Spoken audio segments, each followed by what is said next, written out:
दोस्तों ये 2023 में रिलीज हुई एक सर्वाइवल मूवी है। इस मूवी का नाम है इनसाइड, जिसमें एक चोर घर के अंदर फंस जाता है और बाहर निकाल पाता है या नहीं जन के लिए। और तक देखे मूवी की शुरुआत में हम एक बहुत ही आलीशान घर को देखते हैं। इस घर में एक से एक सुंदर और कीमती पेंटिंग्स लगी हुई थी। ऐसा लग रहा था जैसे ये घर किसी बहुत ही बड़े आर्टिस्ट का है। तभी उसे घर का दरवाजा खोलना है और उसमें से एक आदमी घर के अंदर एंटर करता है। इस आदमी का नाम निम है और पेशे से ये एक चोर है। इसको किसी और ने हायर किया है। ये इस घर में लगी हुई कीमती पेंटिंग्स को चुराने आया है। इस घर में लगी हुई सभी पेंटिंग्स कीमती है और इसी के साथ यहाँ पर जो शो पीस पड़े हैं वो भी सभी कीमती है। ये यहाँ पर एक खास तरह की पेंटिंग ढूंढता है जिसकी कीमत $3 मिलियन है। फिर वो वायरलेस पर किसी से बात करता है और बताता है कि मुझे वो पेंटिंग नहीं मिली। उसका साथी कहता है कि तुम दूसरे रूम में जाकर चेक करो, लेकिन वहाँ भी पेंटिंग नहीं पड़ी थी। फिर वो दरवाजे पर आकर अपने साथी से को पूछता है। जो कोड उसका साथी बताता है वो कौन कम नहीं करता बल्कि उसके कारण वहाँ के सभी अलार्म सक्रिय हो जाते हैं। अलार्म की आवाज बहुत ही तेज और घबराहट करने वाली थी। नियमो उसकी आवाज सुनकर घबरा जाता है। फिर वो दरवाजा खोलना की कोशिश करता है और एक शोपीस उठाकर विंडो के शीशे पर मारता है, लेकिन वहाँ पर जो ग्लासेस लगे हुए थे वो सभी बुलेट प्रूफ थे। फिर वो गेट के ऊपर जाकर अपने साथी से बात करता है और कहता है कि मुझे बाहर निकालो। उसका साथी कहता है कि सिस्टम फेल हो गया है, अब तुम अपनी मर्जी के मालिक हो, तुम्हें खुद ही यहाँ से बाहर निकालना होगा। अलार्म की तेज आवाज के कारण अब उसे सुना भी बैंड हो गया था। इस आवाज के कारण उसके दिमाग पर क्या असर हुआ होगा यह आप सोचकर अंदाज लगा सकते हैं। फिर निम अपने कान के अंदर कागज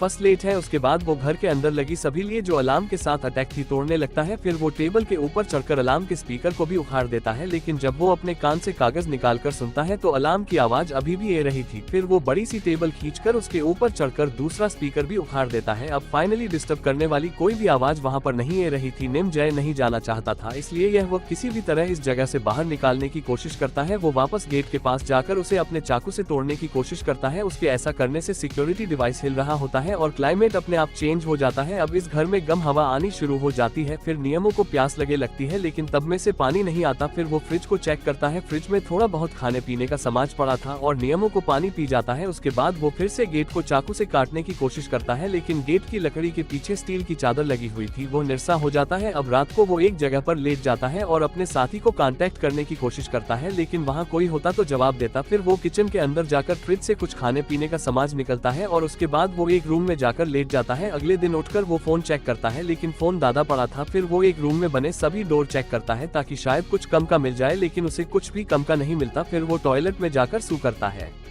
सू करने के बाद टंकी भी नहीं चलता और ना ही हाथ होता है डिटिनिमो। फिर वो वहाँ पर पड़े एक नकली ऑरेंज को जोर से शीशे पर मारता है, लेकिन शिक्षा नहीं टूटा। उसे समय उसे बहुत जोरों से प्यास भी लगी थी, इसलिए वो स्विमिंग ताल के पानी को पीने लगता है, लेकिन पानी कड़वा होने के कारण वो भी नहीं पता। अब उसे खुद में से पसीने की बदबू आने लगती है, इसलिए वो अपनी टी शर्ट निकलता है और उसे पानी ने भिगोकर अपने शरीर को साफ करने लगता है। फिर वो मछली के टैंक में से पानी को टेस्ट करके देखा है, लेकिन वो पानी बहुत ही कड़वा था। फिर वो घर की सभी टाइप्स ऑन करके देखा है, किसी भी टाइप में से पानी नहीं आ रहा था। अब वो अपनी प्यास बुझने के लिए फ्रिज में से बर्फ निकालकर उसे चूसने लगता है। उसके बाद वो उसे घर के सभी टेबल चेयर से इकट्ठी करके एक दूसरे के ऊपर जोड़कर छत तक पहुंचने की कोशिश करता है, लेकिन उसका हाथ छत तक नहीं पहुंचता। फिर वो जाकर इस घर का क्लाइमेट चेंज करने की कोशिश करता है, लेकिन वो डिस्प्ले तो उसने खुद ही खराब कर डाली थी। फिर वो किचन में कुछ खाने के लिए ढूंढता है और उसे एक फूड कैन मिलता है। जब वो बोलने की कोशिश करता है तो उसका हाथ भी कट जाता है। अब भूख प्यास के कारण उसका हाल इतना बड़ा हो चुका था कि वो फ्रिज को खोलकर उसकी दीवारों चाटने लगता है। प्यास चाहे ना बुझी हो, लेकिन उसे गर्मी से थोड़ी बहुत राहत जरूर मिल जाती है। गर्मी इतनी ज्यादा थी, अगर उसका बस चला तो फ्रिज के अंदर ही घुसकर सो जाता। फिर वो एक शोपीस को उसे करके पेंट्री का दरवाजा खोलना है, तभी उसे रूम में से पानी की आवाज आई है। वो भाग कर जाता है और पौधों में चल रहे शहर से पानी पीने लगता है। ये शावर टाइम के अकॉर्डिंग ही जलते थे, वह भी कुछ डर के लिए। फिर वो अपने शरीर को राहत देने के लिए वहीं पर लेट जाता है, लेकिन कुछ ही डर में वो शावर बैंड हो जाते हैं। इसको यहाँ पर लेटने की वजह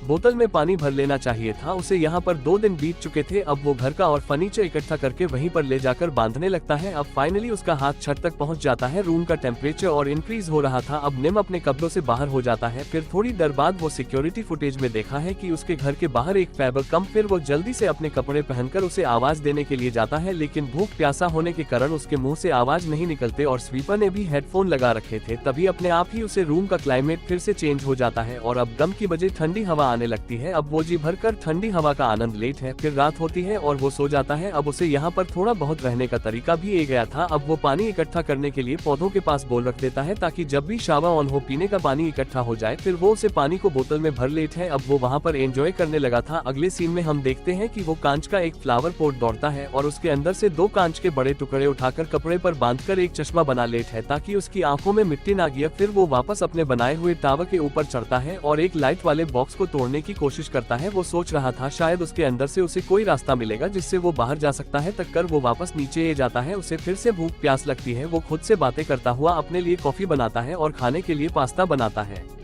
गैस आगे से बैंड होने के कारण वहाँ के स्टोव बर्नल में आज नहीं जलती, इसलिए वो पास्ता को सिर्फ पानी में भिगोकर ही खाने लगता है और ठंडा पानी में ही कॉफी घोलकर पीता है। भूख लगी होने के कारण उसके पास कोई और ऑप्शन नहीं थी, इसलिए उसे ये सब चीज अच्छी लगती है। एक का टेम्परेचर भी अब धीरे धीरे डॉक्टर हो रहा था और पेंट्री का समाज भी धीरे धीरे खत्म हो रहा था। अब फिर से वो उसे टावर के ऊपर चढ़ता है और लाइट वाले बॉक्स को तोड़ने की कोशिश करता है, लेकिन उसे बॉक्स को स्क्रू से अच्छे से टाइट कर रखा था, इसीलिए वो हर माकर नीचे जाता है। अब अकेले रहकर उसके दिमाग में भी फर्क पड़ गया था और ठंड भी धीरे धीरे बढ़नी जा रही थी, इसलिए अब वो उसे एलसीडी को ठीक करने की कोशिश करता है ताकि टेम्परेचर को कंट्रोल किया जा सके, लेकिन टेक्निकल समझ ना होने के कारण वो उसे ठीक नहीं कर पाता। उसके वायरलेस की बैटरी भी अब डॉक्टर हो चुकी थी। अगले दिन वो फिर से टावर के ऊपर चढ़कर लाइट बॉक्स को तोड़ने की कोशिश करता है। वो की बाहरी परत को तोड़ देता है, लेकिन अंदर लोहे की पत्तियां लगी थी और उनके ऊपर स्क्रू लगे थे, इसलिए वो नीचे जाता है। फिर वो बाहर बैठे एक कबूतर से बात करता है और उसे कहता है कि मेरे बेटे के पास जो और उसे बताओ कि मैं यहाँ पर फंस गया हूँ। मेरे साथी अब तक मुझे लेने भी नहीं आए हैं, लेकिन वो कबूतर भी नियमों की तरह यहीं पर फंसा हुआ था। उसके पास करने को अब ज्यादा कुछ नहीं था, इसलिए वो वहाँ पर लगी पेंटिंग्स को बर्बाद करने लगता है। अब वो बेडरूम में जाकर अलमीरा में से निकालकर एक सूट पहन लेट है। तभी उसे वहाँ पर एक झाड़ी नजर आई है और जब वो उसे खोल कर देखा है तो उसके अंदर एक गुप्त दरवाजा बना हुआ था। फिर वो उसे रास्ते के जारी अंदर जाता है। वहाँ उसे वही 3 मिलियन वाली पेंटिंग दिखे जाती है। उसके बिल्कुल सामने एक रूम बना हुआ था। उसे रूम के अंदर एक बूढ़े की लाश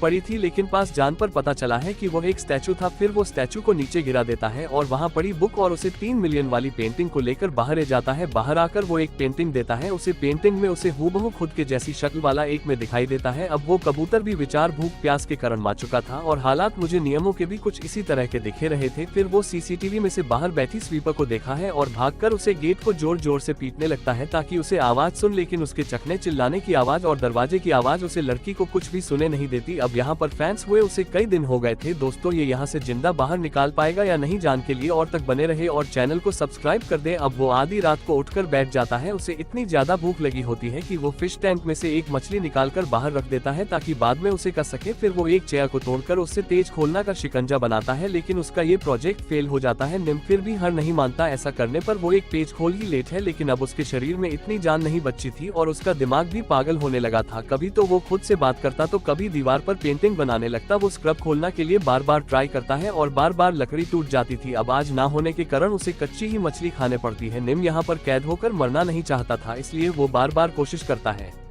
ताकि यहाँ से बाहर निकाल सके। अब उसकी पेंटिंग भी बनकर तैयार हो गई थी, लेकिन अब तक वो यहाँ पर जीते जी नरक भोग रहा था। ये कुछ खाएगा तो उसे निकलेगा भी और कुछ निकलेगा तो उसे खाना भी पड़ेगा। अब खाने के लिए कुछ बच्चा नहीं था, इसलिए उसे कुत्ते का खाना खाना पड़ता है। फिर वो सामने दीवार पर बनी पेंटिंग में टेप से चिपके हुए आदमी को कहता है, मैं तुम्हें आजाद करने वाला हूँ क्योंकि मैं तुम्हारा दर्द समझ सकता हूँ। वो फिर से ऊपर चढ़ता है और एक और पेज खोल देता है, लेकिन पाँव फिसलने के कारण वो नीचे गिर जाता है और उसके पाँव पर चोट गिर जाती है। थोड़ा और समय बीता है और बाहर न्यू ईयर की पार्टी चल रही होती है। तभी वो स्वीपर घर के अंदर आई है और नियमों को उत्तेजित करने की कोशिश करती है, लेकिन ये सिर्फ उसका भ्रम था। अब गिरने पड़ने के कारण उसका शरीर भी फत्ता हो चुका था। तभी उसकी नजर फायर डिटेक्टर पर पड़ती है, लेकिन उसके पास कोई भी फायर नहीं थी। फायर होती तो वो कच्च मांस क्यों खाता। तभी उसके दिमाग की बत्ती जलती है और वो दिमाग का गुड उसे करके वहाँ पर आज जल लेट है। वो फायर डिटेक्टर पर आपकी गर्मी देता है और घर के अंदर सभी शावा ऑन हो जाते हैं। निम गेट के पास जाकर चिल्लाने की भी कोशिश करता है, लेकिन कमजोरी होने के कारण उसके मुंह से आवाज नहीं निकलते। घर के शावा तो ओम थे, लेकिन कोई उसे बचाने के लिए नहीं आता। शायद बाहर किसी को पता भी नहीं था कि अंदर क्या हो रहा है। कुछ घंटा के बाद पानी बैंड हो जाता है और घर के अंदर हर जगह पानी ही पानी इकट्ठा हो गया था। अब कुछ समय बीत जाता है, लेकिन नियमों अभी भी हर नहीं मानता। अब तक उसने एक एक करके कई पेज खोल दिए थे, सिर्फ इसी उम्मीद में कि शायद उसके पीछे उसे बाहर जाने का रास्ता मिल जाए, लेकिन अब उसे महसूस होने लगा था कि वो वहाँ से जिंदा बाहर नहीं जा पाएगा। इसलिए वो दीवार के ऊपर एक नोट लिखना है, मैं आपके घर में